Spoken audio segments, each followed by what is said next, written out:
I just lost your video for a second. Oh, that was my fault, not your fault. Yep, I just typed in the chat too. So, All right, we are live, and we are back hey everybody, for Amateur Hour. we had a Let's. good one last time. We did have a good one last time, and one viewer resubscribed while we were away. That's Sweet. awesome. There we go, one at a time.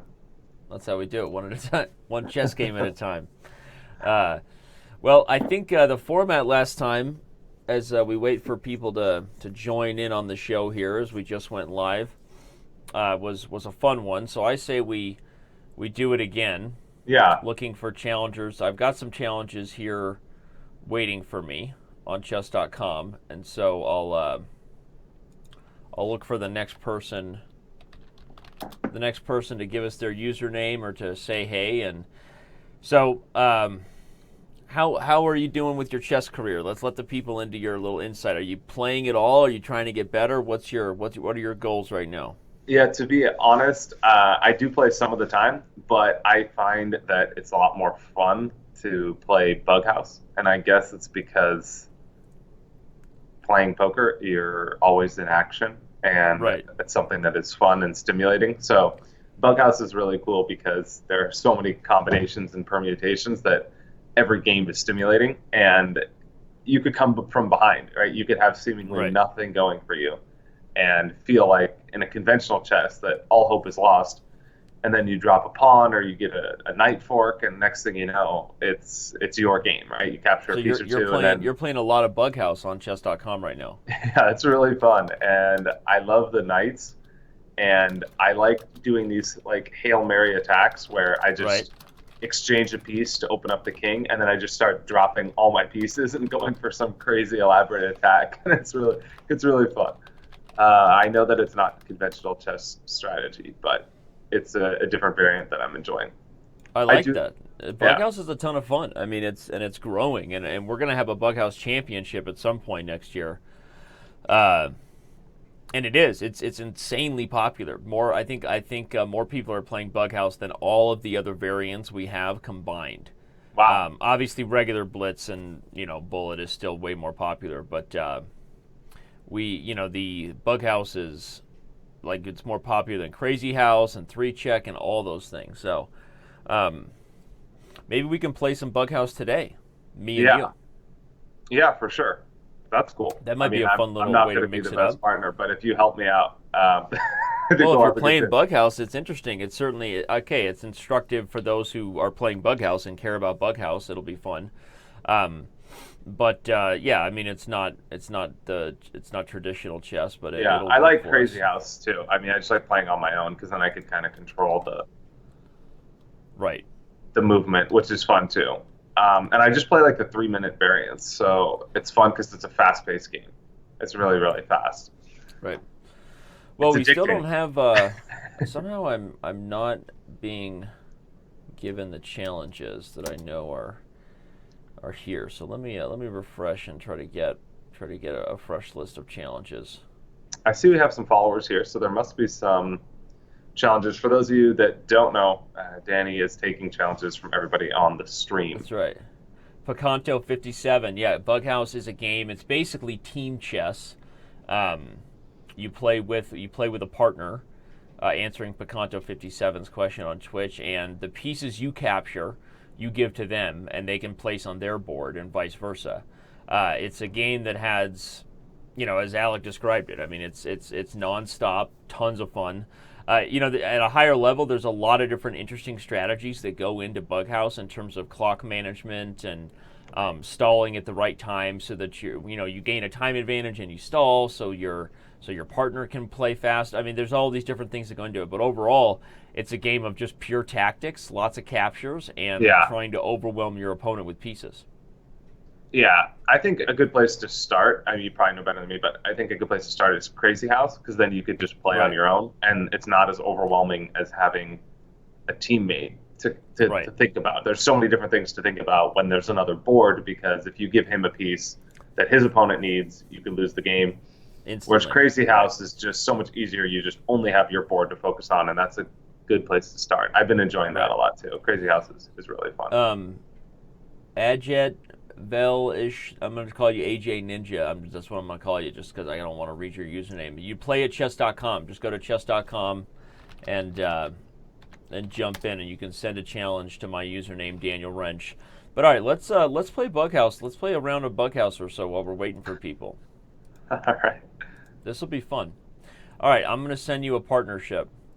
So I've never done it this way, where I play with you. So you got to actually send me an invite, right? Yeah. So I'm gonna send you an invite. And then what's our time like? We're gonna do like 3 minutes. Yeah, that's pretty much the standard Yeah, I thing. think so. So I just sent you a partnership. I see. All right. Okay, so you should be able to accept it. So now. Then I hit play, or you? Yeah, either one of us hits play. Yeah, waiting and for now an it's going to opponent. find us. So how does it match us when I'm 1,000 and you're 2,000? Like, no, but it'll find some sort of matchup. So now I'm gonna screen capture the board here so that everyone can see what you're doing too. Okay, because I'm just moving and I'm not really paying attention to what. No, that's good. That's fine. All right, so I'm gonna play. So what are you doing? You're playing a Sicilian. So this is already not typical Bughouse, but the idea here, everybody, is I have no idea what I'm doing. So do you have any pieces yet or no? I mean, right now I'm trying to, because I feel like bringing out the queen for him is pretty bad, because if you give me a piece or two, he's just going to be running around. Right, it is So bad for him. That's why I captured there. But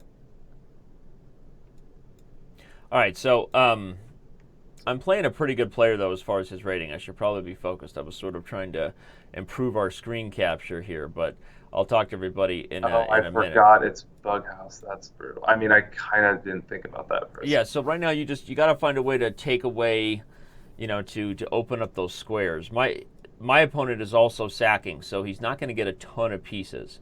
Meaning. So do you have any pieces or no? Because I don't see where my pieces are. Oh, I have that pawn. Yeah, That's my pawn. I could grab, right? Okay. Yeah, okay. We're getting in a little bit of trouble. Yeah, it's fine. I'm just gonna chase him around here.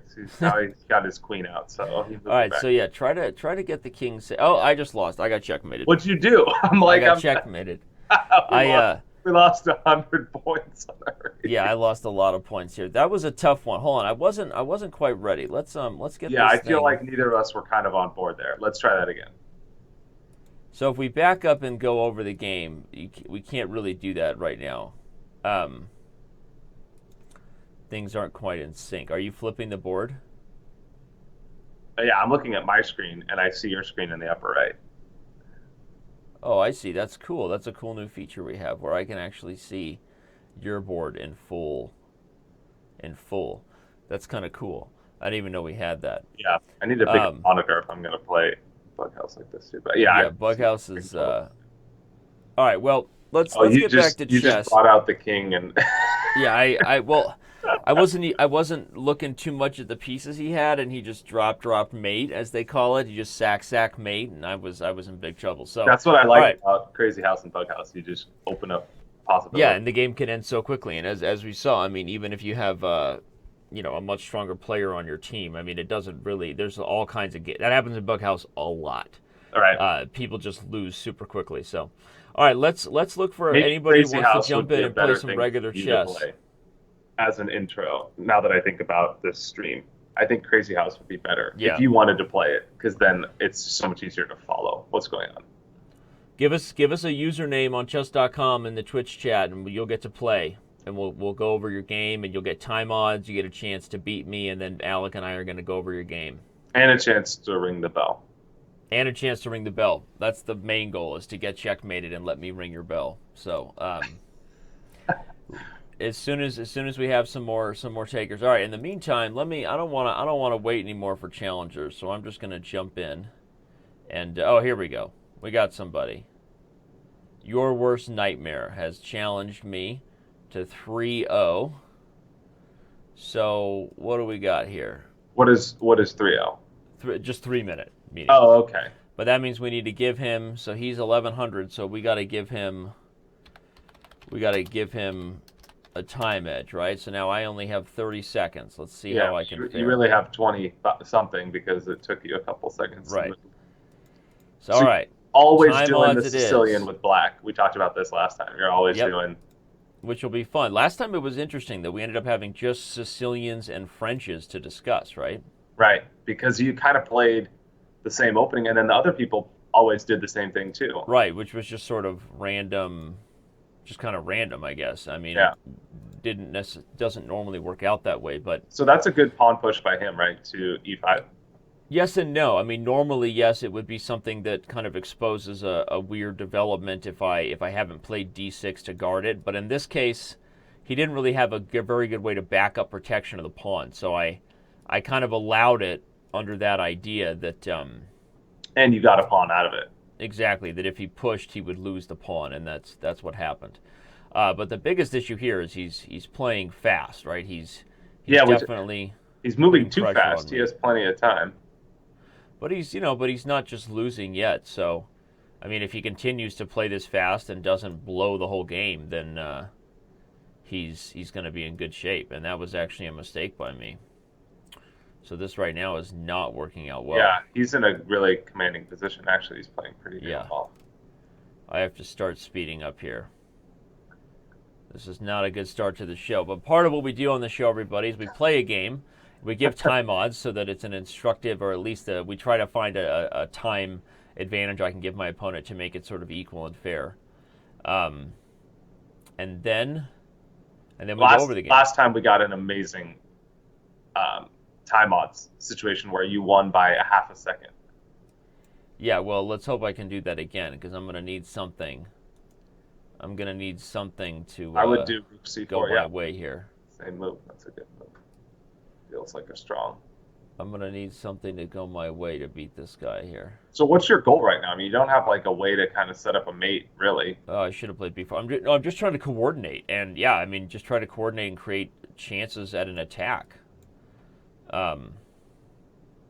Oh, that seems like a strong exchange for you. I mean, you got... Yeah, I think a b3 was a mistake for him, and now he has to deal with. But he's still, again, like the biggest issue for me is he just does c1, and it's kind of... Oh, well, that was a huge mistake. Huge mistake. Yeah, what's he doing? So now I get to speed up a little bit. Plus, the biggest issue for him now is that mistake was so big it kind of allows me to make some pre-moves, which is huge on the clock. One of the hardest things to do when you're when you're playing such a massive time disadvantage is a balance of pre-moving because you want to move quickly so that you don't lose on time. Oh wow! Now he just got himself. But if you make a bad move while pre-moving, then you just lose. All right, he didn't let me ring his bell. He resigned. Classic, wow, classic. Your worst nightmare. Yeah. All right. Well, he had me. I mean, your worst nightmare had me. The biggest issue was I so what I was saying is you should have just put c1, and then it's. I mean, he has it, right? Well, let's grab the PGN and go analyze it. I will invite you. Why didn't he just move rook to c1? Maybe you could tell me. That pawn take was pretty bad. It seems like. Well, let's go ahead and jump in, and I will invite you in just a sec. You'll get an invite. We don't have to spend too much time on this one. Looks like we got some challengers coming in, so we want to have some fun and get some games going. For sure. Get the fans a chance. But let's take a quick look. So in this last game, Alec was asking, your worst nightmare was white. I was black. But okay, we got us another Sicilian, and we've talked about this before, right? This is the Sicilian that you're playing, so it's good practice for you, right? That I'm playing this. My practice is your practice right now. So this isn't bad for white, but again, this is like someone developing as if it's an e4, e5 game. We've talked about that, where the problem with this bishop here is that I'm not going to play e5, I'm going to play e6, and then I'm going to play d5, and this bishop is going to lose time where it is. Right. So often players play this way at the beginning stages of their chess career as an amateur, hence the name of the show. Look at that. Is because they don't have a full repertoire against all the other things someone can play. They know e4, e5, and so maybe this guy plays like a Scotch or an Italian. This is a normal setup here, but they don't have a system against other openings like the Sicilian. So ask questions if you have any, but the main point that you and I have talked about is I'm not committing my center pawns here. So if you put the bishop on this diagonal and I play e6, at a certain point I'm going to be playing d5. Your bishop is going to be sort of biting on granite there and have to move around. It's not an ideal place for the bishop. What if he plays knight c3? Doesn't that protect the d5 square? It does temporarily. And that's kind of what happened. He castled and I played a6, then he played knight c3. But I'm gonna attack the bishop with this plan as well. The bishop on c4 is getting attacked via both the queen side and the center. Yeah. So it's hard it really is hard for amateurs to take the next step to, like, they just learned, oh, I want to develop toward the center. I'm not just playing, the random move my rook pawn opening that I played with Grandpa when I was 5, right? I'm not playing that anymore. I know now I need to attack the center. But then the next step of purposeful and meaningful development, given the different ways somebody can play, all the different weapons, is like a whole nother level of knowledge, because all of a sudden it's like someone's telling them, hey, this bishop that looks really cute in the center, and that's what you were told as an amateur, is actually a really misplaced piece. And it's just going to get attacked. What? What should he have done instead of... So, okay, like normally against the Sicilian this way, white will play d4 and open the center and open the queen, and then develop the knight. And in these cases with the open d file, you will sometimes see the bishop come here because there's actual ways to prevent black from getting a big center. Or the bishop will just go here at some point and develop simply, and stay kind of out of the way of the potential tactics. If you remember some of the games we had, the show was just a few days ago, we talked a little bit about these lines in the Sicilian. I don't want to spend too much time on it, but this was okay for him. The big mistake, this position was going well for him if you consider that he was playing very fast. He was up on time. But okay, e5, you asked that question. Was this a good move? Yeah, normally it seems like a good move short term, but then there were some complications a couple moves down the line. Well, I play knight g4, and now he can't defend the pawn. Yeah. So if he had this pawn on h3, where this wasn't a possibility, it would be a good move. If he had his rook on e1, maybe defending e5. If he was further developed and the center was open. So probably if I was recommending a move here, I would have said that probably d4 is still the most common thing for white to do here. Try to open the position and challenge the center. So e5 is a move that looks kind of adorable, kicks the knight, but after knight g4, pawn's lost. And the next few moves I was just much better, but here I pre-moved bishop to b7, and he had a nice idea. He moved bishop d3. I should have protected this knight or just captured or something and maintained my advantage. But I played here, and he did exactly what he should do. He sacrificed the rook on e5 and got 2 pieces for the rook. And this position is... Yeah, because his queen is in a dominant spot now. Yeah, I mean, honestly, this position is just better for him, regardless of the fact that he was also up whatever he was on time here, right? 2 minutes to 16 seconds or something. So this is a game that he had played well, despite the mistakes I've highlighted in the opening of bishop to c4, of e5. Like, this is a position that he would take any day of the week. I would take this.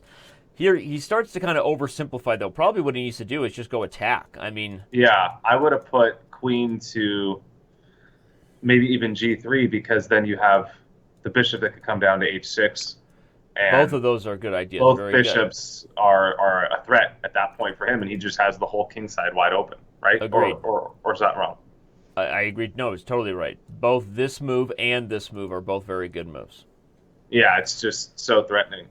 Right. All right, so we got a whole bunch of challenges coming in now. This is fun. We got Darkness Prevails. We got Klim T Killer, Paku 91.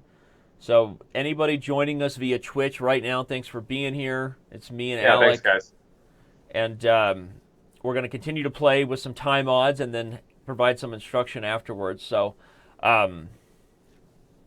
okay. So I guess the only other move is the rook, right? That was the only other move that in this game was questionable by him? Just that one. Yeah, okay, so he trades, and here Here, like, honestly, like, now that he doesn't have the pressure on the king side, like, I'm probably doing just fine.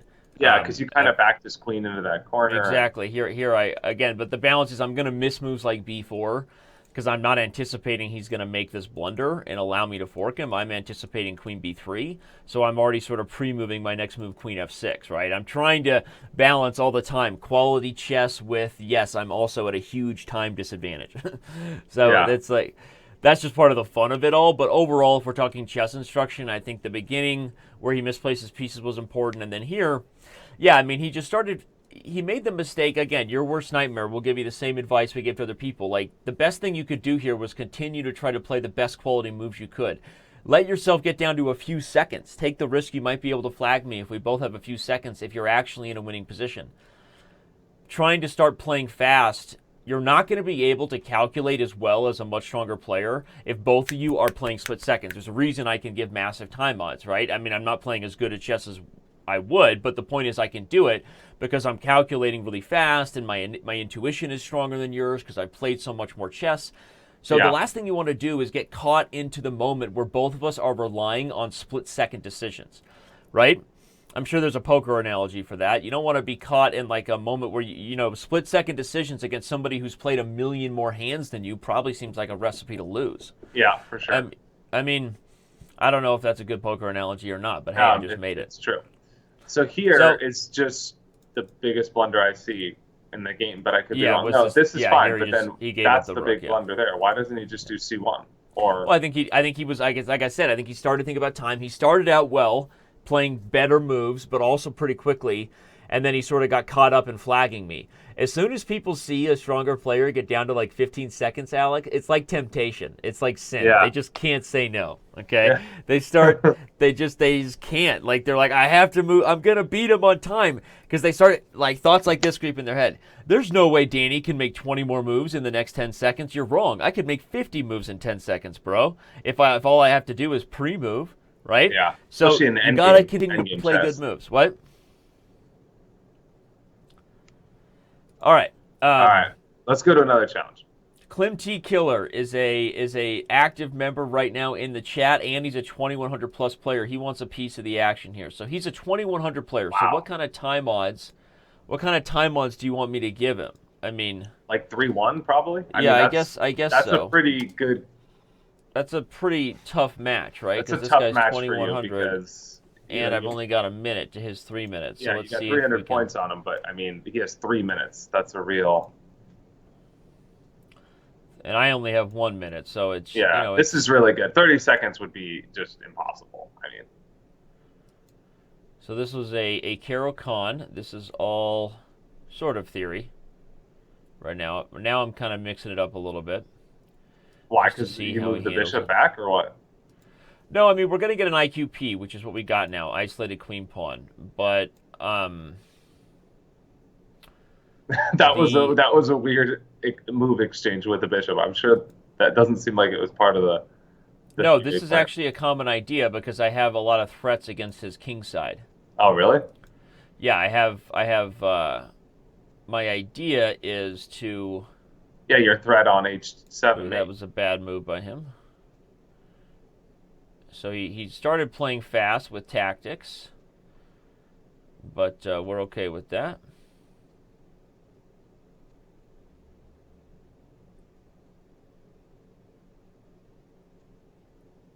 Oh, now you seem like you're in pretty good shape here.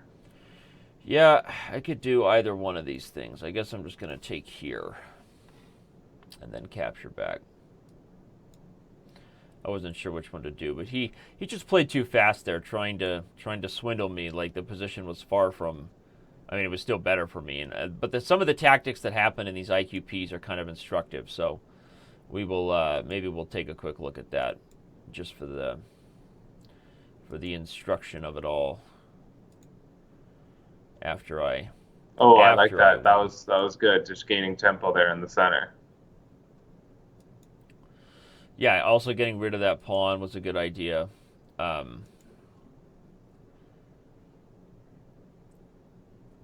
Maybe I should have just gone after f7 last move, but I'll do it now. That's fine. Create sort of a mating net with the king.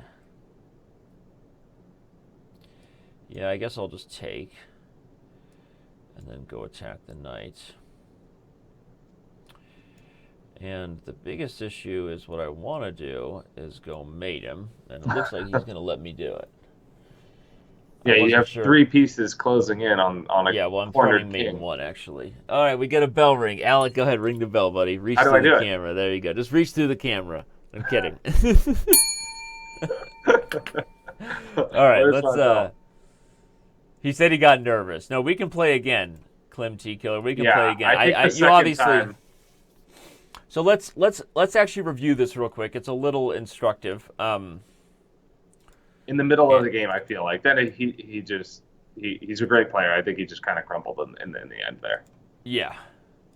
Well, he right in the middle game he tried to win a piece, yeah, and just was or he was just playing too fast. So I'm going to invite you to the analysis board. All right. If you're following me, you're probably already there, actually. Amateur hour 1. Yeah. Yeah. So you can see me going over the game. Yeah, you're white moving. Okay. Yeah. So this is a Caro-Kann. The Caro-Kann is this opening with C6, just so you and the other kind of beginner chess players know. I mean, it's a fine opening. Favorites of world champions like Anatoly Karpov, Mikhail Botvinnik, very solid stuff. It's like a French in the sense that you're creating a pawn chain that's then going to control a certain area of the board, like the light squares. But, obviously a little bit different when you're gaining space via the queen side instead of the center. So without getting into all the philosophical you just goals, have to know how to play the opening, right, for it to be effective. You just have to know but again, the theory. as I talked about last week, a good question is, I mean, Josh had a really good question in the chat, which was, how much time should I spend on openings? And my answer was, you really just want to get a consistent repertoire and stick with it, especially for a long time. A lot of people will, and then, the problem is you end up talking to friends, and friends are like, well, I play this opening, bro, and it's better than your opening. The Sicilian's better than the French, and, it doesn't matter. No matter what they say, the best openings are played by all the best players in the world, all of them are. And it really has nothing to do with your learning curve. You just want to play the same hand over and over so that you can learn all the different variables that can happen from that hand. Yeah, that's a good way of thinking about it. You just want to simulate the same starting hand with different, flop, turn, and river. Exactly. Right? That's exactly right. No, and so you increase your learning curve, or you get better faster if you're faced with the same situation because you learn the patterns within it. Right. So anyway, this is fine stuff. This is the Panov Botvinnik I play is an exchange variation in the center. There's tons of other options here for white, knight c3, e5, whatever. We're not getting into those. I play an open center kind of game here. This is the Panov Botvinnik where at some point what's going to happen here, Alec, is these pawns somebody will blink first in the game of chicken, and black will either capture or white will capture. And what usually ends up happening in that pawn tension is white is then strapped with an isolated D pawn. An isolated pawn is a pawn that has no other pawns protecting it. Right. The basic dynamic of these positions is very simple. The person who has the pawn has more control of the center because they have the pawn in the center. And typically, by definition, if the pawn is isolated, that means they have open files and open diagonals around the pawn because it's all alone, right? Yeah, but they have that pawn that they have to protect with another piece. Right. So the advantages are better center, usually more active pieces. The disadvantage is what you just said, which is you have to protect the pawn, right? The pawn is a weakness. So everything we do here, this is just kind of typical ways that people get developed. And what you can see is you made a comment about my bishop maneuver, right? But what I wanted to point out is I was actually already preparing that when I played this move here. That idea wasn't just something I made up because of the time odds. This idea where the bishop is going to come around to reorganize itself to this diagonal and attack the enemy king is a very common idea. Not only is that a common idea, but also this square is useful for the bishop even if I never complete the journey, because on a2 it attacks d5, which if you remember is a move I eventually played. Usually with this isolated pawn, you want to look for an opportunity to push it. Yeah, and to protect. So there you go. So I was just trying to show you that I was already kind of thinking about this. So I played rook c1. I kept the bishop. Probably what he should do here, and this is Clem T Killer. You're a pretty good player, so this will actually be a useful tip for you. Yeah, don't be frustrated. It wasn't a disgusting blunder. You were trying to beat me on time. We'll play again. I like Yeah. it. Don't worry about it. But a pro tip for you is that often if someone plays a pan-off structure and they haven't dealt with the looming threat of the knight coming into e4, often you should look for that chance here. I think that probably knight e4 is a good move for you here. I'm not castled. I mean, taking it, you're just going to capture back, and suddenly I'm like sort of overloaded with threats here. This is sort of a typical thing that would just be really good for black. I mean, now I have to move my knight, and where am I going to put it? If I go to d2, I lose d4. You're also maybe going to just bring more pressure into the center on the d pawn.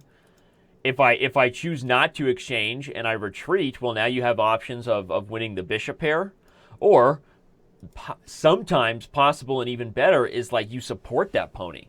You double down on that pony, right? That's a blackjack turn, but hey, Alec digs it no matter what, right? It's a casino like game. Yeah, that's do you ever strong, play 'cause then blackjack, if you by the way? capture, So he has a what's the center deal pawn, as a too. poker? Like, do poker pros like have a snobby nose about blackjack? Like, let's like give us the insight. Like, are you kind of like a jerk when it comes to blackjack? I guess poker players feel that their game has the most skill out of all the games in the casino, and so they take pride in that because the other games like roulette or craps Right. don't really have much skill at all, and blackjack has some skill. So that's the one table game that is beatable, so to speak. Right. But at the same time, it's a very much more simplistic game, and Right. you're playing against the house, not other players. So Right. the level of strategy is different. And So poker in players other take words, pride in that. you do kind of have a snobby nose against other games, right? little. As a poker player, A little bit. a little It's bit. okay because I have like here's the thing that chess players have a snobby nose against. It's like checkers, right? Because somehow, some way, long ago, like the Nabisco toy company or whatever, Mattel decided to put in the black and red checkers board, decided to put chess with checkers together. It's an insult. Like, chess is only comparable to games like Go, right? Billions of possibilities, and Yeah, for sure. checkers. But checkers and chess got married, so every time a chess player, like a chess professional, I don't get offended anymore. But like, if you talk to somebody like, oh, I play chess, and they're like, I used to play checkers. Yeah. It'd be like for if sure. you're saying I play poker, and someone's like, oh, like I play slots. Yeah. Right? I go to the casino and play slots, and somehow they're in the same league as you as a poker player. Yeah, I understand. I don't get offended by it either anymore. All right, I definitely was more defensive in my early career, I'd say. Right.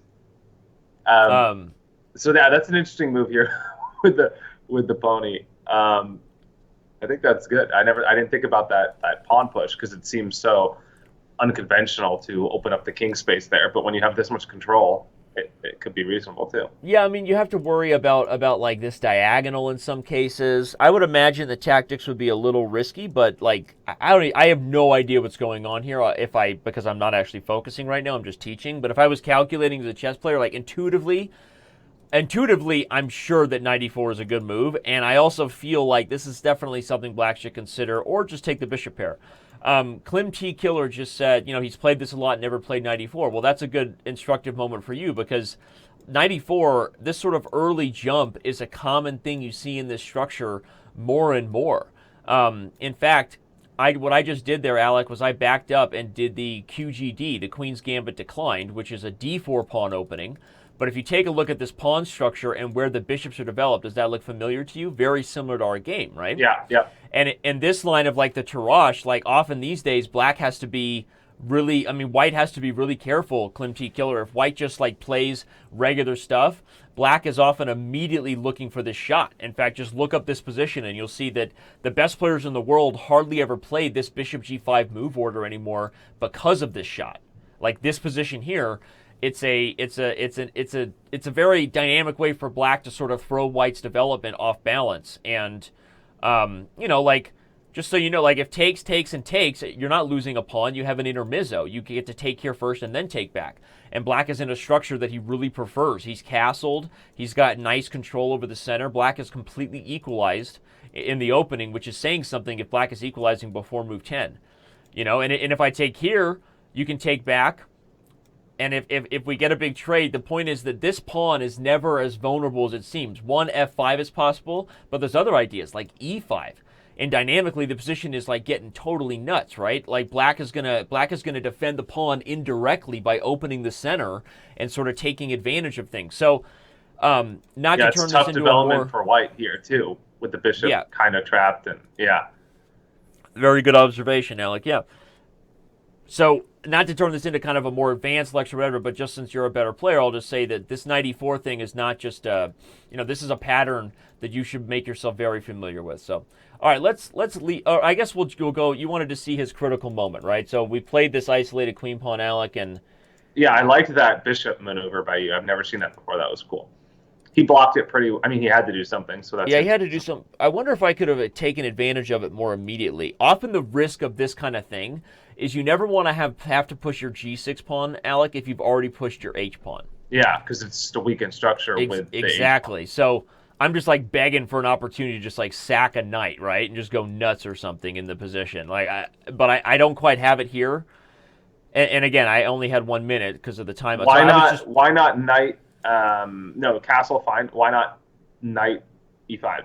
The reason is I didn't want to trade queens. He can take and then trade queens, and now yeah, then it's lost. Then the attack's lost. You know what's funny is actually. But then you get the bishop back. You win a piece, right? Yeah, you may be right. At the end of this line.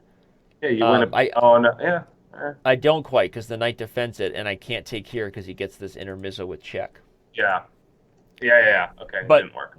But that kind of tactic, I'm glad you kind of called my bluff on that because that kind of tactic is something white should be aware of. Where black trades queens, but he's also weakened other things, so black could end up losing material at the end of it. That is a common idea. So before you move, this is just a curiosity question. Before you move knight e5, can you see that there's the intermezzo check with the rook like 5-6 moves ahead? Like how long does it take you to see that? No, what I saw intuitively was that the trade would allow him to trade queens, and I was invested in getting an attack, and I know that if my queens are off the board, my chances of a checkmate attack go way down. Mm-hmm. Okay. But in a normal game, it takes you like 30 seconds, 20 seconds to see that, like 5, not 6 even. I mean, not even. Just because I'm playing with a minute total, right? I'm yeah. seeing it like just a couple seconds. I'm seeing it while he's moving. Right. That's cool. And I only saw the rook takes c1 because you kind of asked me, like you were sort of calling my bluff and like, hey, isn't the bishop hanging, which was an important tactic. And I was like, okay.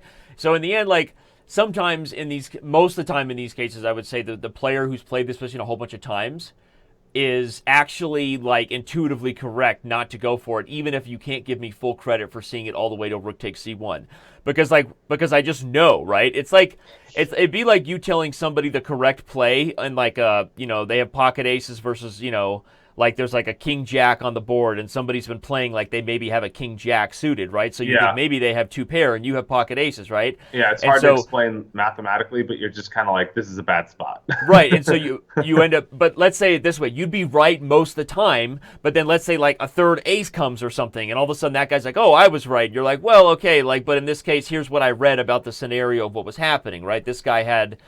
And you end up being right. The guy did have a king jack in the hole, right? And he had his two pair, and the other guy just got lucky to catch an ace on the river. Like, that's the way I would say it. Like, intuitively, I just, like, knew that was not right, but okay. Like, did I actually check all my math? Probably not.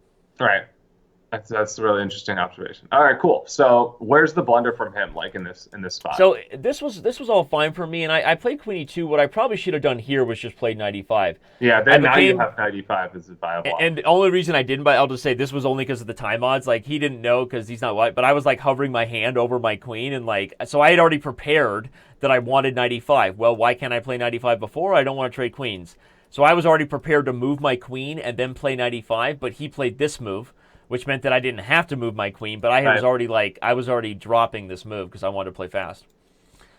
Anyway, so here he goes nuts with bishop e4. This is just he just miscalculates. Yeah, that was the dagger because they gave me the piece.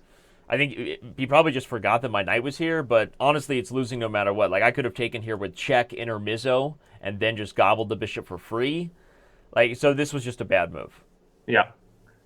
Anyway, so there you go. All right, next game. Who's up next? Well, you want to play this guy again. He deserves a rematch. He was pretty damn good. I don't know. We can play him later. Klim T Killer. K-Lim T Killer. You up for another one? Maybe he plays white this time. I don't know. I guess it's automatic what they do. Sure. We can give... We can give Klim T Killer white this time, and I'll be black. Good call. So And I'll a minute. rematch I think a him. minute is fair if he plays if he doesn't make a mistake like that. I think it's Yeah. good. Clem T, I'm pulling for you, man. All right, here we go. So Come now I'm black. come show Danny what's up. All right, so now I got a minute. Here So we you're go. doing the Sicilian. No, you're not. No, we got a D4 opening. Oh, okay. You played the Queen's Indian. I'm playing the Blumenfeld, which is an aggressive queenside attack opening, and now he's playing the Simon Williams approach, which just always drives me nuts. So he gave away that pawn for development? Yeah, this stuff gets crazy. He's playing the Simon Williams approach. Hence the Great Britain flag, right? The UK flag. These crazy Brits, they all play alike, right? I'm actually serious. They all play the same openings. No, they do like. If you're a Simon Williams fan, you do like yourself an aggressive opening. That's for sure. That's not even a stereotype. All right, so I'm gonna go gobble up that pawn. I think I've gotten through the most dangerous part of this. So it's in the beginning where white just has a lot of development quickly. Yeah, the biggest issue, the biggest things that can go wrong for black are if I'm a little bit too frisky about the pawns I'm grabbing. But in this case, I sort of took a defensive approach, focused on completing my development on the king side, and then went after the pawns on the king Yeah, now side. you got the knights and bishops protecting the king side as well a little bit. Yeah. So I could see how this could be dangerous. He has both bishops opening on the king side, and if you don't have protection there, it could be dangerous for white. Right? Yeah, I've lost some games really fast in this line as black by just being like super overly aggressive. Also, from a practical perspective, sometimes people like this opening, like Simon Williams or Klim T Killer, because it takes the Blumenfeld player, i.e., me, kind of takes me out of my comfort zone. Meaning, I'm playing a gambit with the intention of getting aggressive stuff myself. So then he meets a gambit with a gambit. I would associate it as like check raising somebody. Yeah. You go over the top. So right? why doesn't he take that pawn? Why doesn't he take on f5? I was going to win the b2 pawn with my bishop. Oh, yeah. Okay. He's probably debating whether he's going to sack the exchange on f6 now, which, from a practical perspective, he probably shouldn't. That's what he did. Yeah, so he's going for mate now, and I'm going to say, uh-oh. That's what I'm going to say, uh-oh. You don't have a lot of time. This should be interesting. I mean, you're up in material for sure. Yeah, but not a lot of time. Agreed. So now I've got to kind of organize some defensive measures here. I can go here. Now I'm hitting mate on g2, so that's a problem for him. Yeah, I think he's in big trouble now, Little China. Big trouble, trap bishop. Big trouble, little g-pawn. How many of these can I make up? Big trouble, queen bad. Queen misplaced. That was awkward. Anyway, so he's got nothing anymore. He kind of knows it, so he's going to try to bail out, but he's still going to lose that bishop on h6. So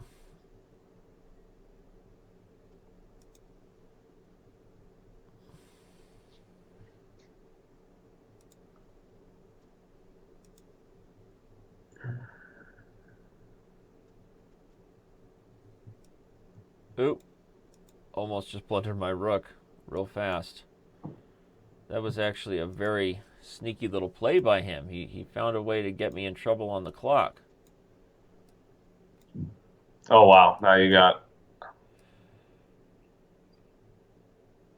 Yep. I did it. I'm going to lose. I'm going to lose. He got me. Wow. Yeah. Wow. He found a way to confuse me. He did. How did he confuse me enough to beat me on time? I don't know. He got you by a lot, too, with the time. That was... No, That I was interesting. just He did play some interesting moves at the end, even though he was down. He kind of like found a way to make it difficult for you to mate him or to defend. yeah, I agree. Well, I mean, it's just a matter of like playing the clock here because I have 4 seconds to his 23 seconds, but I should have just captured on G2. I don't know what I was thinking. Yeah, I I, when you had the I didn't want to when you had trade the three queens. pieces. I had it made up in my mind. I had it made up in my mind like, oh, don't trade queens. You got to checkmate them before you lose on time. But I think that Yeah, was wrong because I I ended up think wasting I all think these the end stupid game would have been moves. simpler for you with less pieces on the board. You could have just pre-moved your way to king pawn. But I don't know. Maybe I'm wrong. But I don't know. It was interesting. Yeah, I think if I end up, I guess you're not looking at the board, but if I took on G2, that would have led to mate because he can't take everything. Well, anyway, no, he did good. And Klim T Killer says he plays the Blumenfeld too, and I bet he's a big Simon Williams fan. I just get a feeling from this guy. Yeah, well done, Um, Clinty. Nice, Way to go, Klim nice T. revenge. Good revenge, man. Uh, all right, so let's take on somebody else. This is a more advanced player. Do we want to play someone? What do you I want to like do the now, three. If Alec? it's advanced, you could do 3-1. I know we don't really like doing peace odds because it doesn't really help with Well, it classical just yeah, chess. it takes away our instructive Our stuff that we're trying instructive to do. stuff. Yeah, so I mean, we could do. Depends who you play. Let's. Who else challenged you earlier? I mean, Let's see. So we got a number of people that were here earlier. Let me scroll back through the list of challenges. I read some of their usernames off. Let's see. We still got Rookatronic. Is yeah, that let's Rook? play him. Why not? Is that Rookdontronic or Rookatronic? Hooked on Tronic. All right, we got Paco 91 too. If you remember that guy was here. Sorry. Let's play. Yeah, let's play Let's one of the play. earlier guys. They've been waiting around. Yeah, Rookatronic. He's been waiting around. Let's play him. He's All right, about what up? 1500. So let's see. You got to get Um, 45 seconds on this guy. okay. That's fair. All right. You're the boss. So here we go. Yeah, I'm the time Rookatronic. master. You're the time master. So You are here the I time like the master. pawn push. I always do that e5 in this spot because I just feel like white gets so much control with that pawn push, but I could be wrong. I don't know, but it's you No, do this is too. this is all good. Yeah, this is good for what this is theory. If you Oh remember, wow, you just we made a big talked a little mistake, bit right? about this. Not this exact line. This is now the poison pawn. But if you remember, we talked a little bit Yeah, about I this do. stuff. But he made a big mistake letting you capture that pawn on the king side, right? No, no. This is actually the poison pawn. This is a line. Um, Oh, the poison pawn meaning it's poisonous for you to capture it because it creates exactly. I have to problems. spend a lot of time to kind of re-coordinate. He's going to play bishop d7 and castle long. Um, Oh wow, so this is all. this is all theory. Yeah, it actually is nice for black now if he can get a castle in and apply pressure on the d file right away. But the issues for black are long term. I mean, here we've got um, he's down a pawn. I've got the bishop pair, and so if I can somehow play this game with my king constantly in the center, It was nice you and got that pawn back. That was pretty big for you. yeah, it's also sometimes double edged because when I take that pawn, opens up his queen. But in this case, I think it's going to work out for me because I don't think it was as ideal for him to let me get it here. And now you have some threats. Yeah, now he has to go defend, but you could and then you win a pawn. Yeah. Well, I think that queen trade was a little bit of he just didn't quite know what to do and was playing a higher rated player. Like I think he got a little nervous. That's definitely not that's not that's not in the spirit of his position. I mean, the way Yeah, you want because to he play wants to threaten, right? The fact that your king's in the middle and he could attack. exactly. So it's not really in the spirit of the poison pawn. Gets him in a little bit of trouble. Oh, but again, I said that last time and lost my focus, and the guy found a way to come back and beat me on time. So I'm gonna try to not let that happen. Yeah. I mean this could still be close. He's got some time to think and Um, no, this one's pretty much oh over. no. Over. Now you have some real threats here for the mate. Yeah, but we'll back up and take a quick look, and just the spirit of it is what black needs to keep to, even if white changes, like the theory or does something that Rookatronic doesn't know. That'll be a good lesson for him because That's where I even get if confused. Is like once your game plan kind of falls off, it's like Right. how do you readjust Right, without exactly. without being in that spot before? Like how do you conceptually think about what to do, even though you've never been there? Right. That's a good question. I will offer some advice on that. That is a good one. Yeah, he found a way to survive longer than was desirable for me. But But now okay. you got checkmate. Yeah. We still got a bell ringer. Here we go. There we go. All right. Nice game, Rickotronic. Nice That was game, cool. Rickotronic. All right, so let's I've take never a quick seen look at that it. poison pawn, and I'm impressed with how he played that. And I think without the queen exchange, he still has a threatening position. I mean, maybe Yeah, you're a that's little exactly. bit ahead, but he still does have an interesting spot. So I'd like to go. Yeah, I'd like to see it. All right, cool. Let's do it.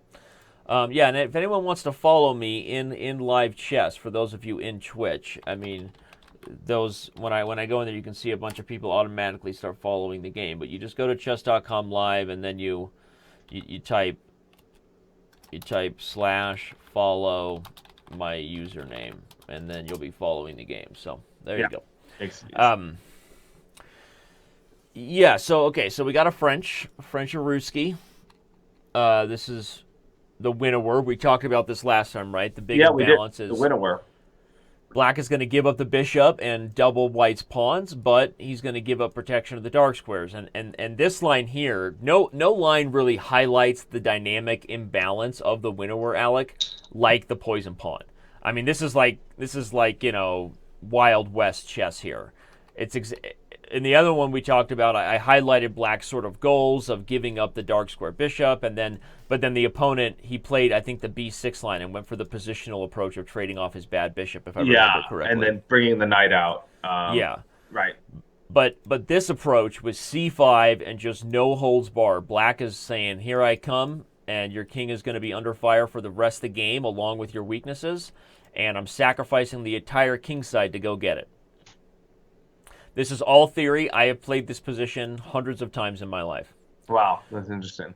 So now we get, after they take, you see the big threat is he's broken up my structure. He's hitting e5 and c3, but more importantly, he's threatening to fork my king and rook.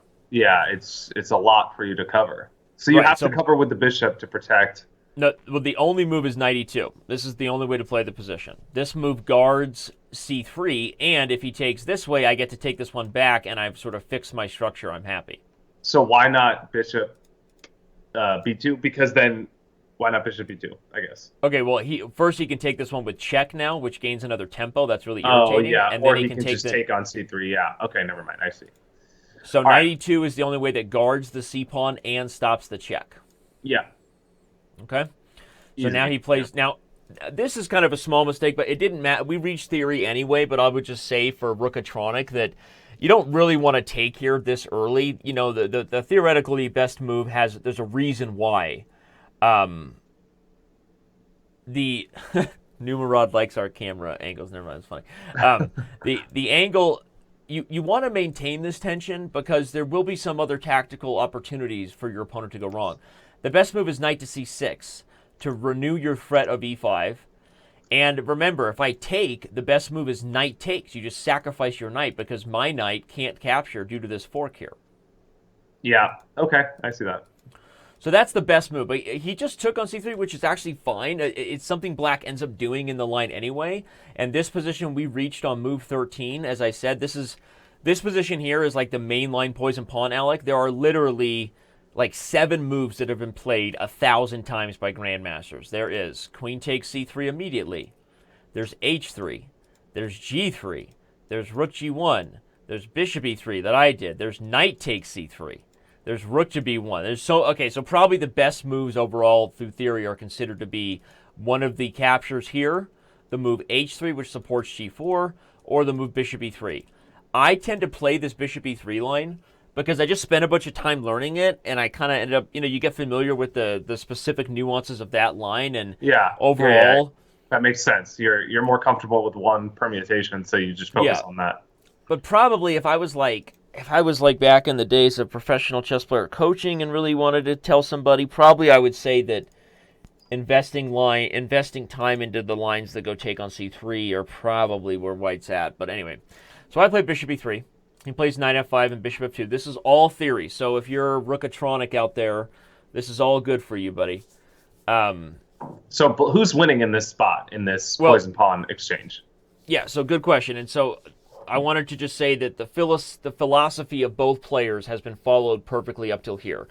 White went and gobbled that pawn, but has now been having to develop and kind of suffer and catch up. Black is going to eventually lose this pawn. That's a foregone conclusion. That's why it's called the poison pawn. That pawn will be lost. But Black wants to be in a position to really aggressively use the c-file or to take advantage of the time that White loses to go take this pawn. How do you do that? Well, the most straightforward thing to do against this particular bishop e3 line is to either just get castled long right away and tuck your king away, bring your rook back to the c-file, and play traditional poison pawn chess where you know that pawn's going to be lost and you're looking to blow things open. But I think theoretically the best move here, now that you brought this knight to f5, is actually this move d4 with tempo. You gained a tempo with the knight coming here to hit the bishop. But if you sacrifice this pawn, let me give you an example of some lines. Let's say knight takes, bishop takes, knight takes, queen takes. If I just gobble up everything and you castle long, this position is super, super dangerous for white. My king in the center. Yeah, completely vulnerable. I mean, there's just no defense. Super vulnerable. The G pawn is a problem. This bishop will move and they'll become tactics here. So it's a tough position for beginners to understand at first, because if you give the Indians a long time to think about this position, they like white like forever, because white is like, what? White's up a pawn, whatever. But over time, Black always just gets an insane initiative, and white is struggling to survive. This is a really tough position for white. So the computers like white because they know how to defend, but in general, it ends up favoring Black in practicality. Well, yes, that's true, and they like white because they're just greedy. I mean, computers they don't think like humans. There's no strategical intuition, right? They're evaluating it as a math problem. And they look at the pawn without a concrete way to win the pawn back, and they're like, yo, bro, I'll take the pawn, right? And then they may be able to guard all the tactics from them, but if they played like other top engines, like white would lose those positions even as an engine. That position is good for Black. Wow, yeah, I see that just intuitively. It looks strong. So cool. The other thing that Black wants to do, and so to answer your question, because we're bringing the show to a close here soon, to answer your question about what do you do when your opponent, you get an opening that you kind of know, right? You get your position that you're kind of familiar with, and then they play something you don't know what to do against, right? And that's what happened to our buddy here. He didn't quite know how to handle the bishop e3 line. Yeah, and then he just queen exchanged, which kind of gave away the threats of his position, right? Well, and he also kind of went off kilter even before the queen exchange. That's why I stopped here. I guess we'll get to the queen exchange though, just to highlight that, because you're right. Even here, if he doesn't queen exchange, the position is still unclear. So you're right. We'll talk about it from this perspective, because I think the best move for Black is actually one I'm going to recommend. Yeah. So the answer to the question philosophically is actually a bigger picture one. The way you don't get thrown off, Alec, is you approach your studies in the right way. If you're approaching an opening you're just memorizing what the book says or whatever the next move it says to play without trying to properly understand why, then you're much more susceptible to someone throwing you off, because they do something weird and you're like, oh, I don't know what to do against this, and since I don't really understand what the philosophical goals were of my pawn structure of my opening, I have no freaking clue what I'm doing here, right? I mean, it's just a bad idea. Right. You want to make sure that as you learn your openings, that's why I say to take the time to establish one mistake in the opening, try to improve your overall understanding of the tactics and the position, so that if someone does something different, you can assess. Basically, you answer a question, which is what they did different enough that I need to change my the philosophy of this opening. The philosophy of the poison pawn is for Black to not trade queens and to do everything he can to try to attack the king. Yeah, and that's unprotected in the center, right? Exactly, and this is not that. Right. So I would say there are a couple things Black can do here, but one of them may surprise you. One of them is this idea with moves even like f6. This is how extreme Black needs to be rather than trade queens.